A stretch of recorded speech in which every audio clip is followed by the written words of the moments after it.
Friends, ఇప్పుడే అందిన వార్త. రాష్ట్రంలో 4 సీనియర్ నేతలకు ప్రమాదం, ఆసుపత్రికి తరలింపు అంటూ వార్తలు అయితే వస్తున్నాయి. దాని గురించి వీడియో చేయడం అనేది జరుగుతుంది.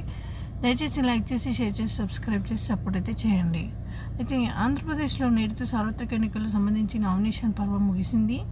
18వ తారీఖు నుండి నేటి వరకు సాగిన ఈ నామినేషన్స్ పర్వం ఒక పండుగ వాతావరణాన్ని తలపించింది.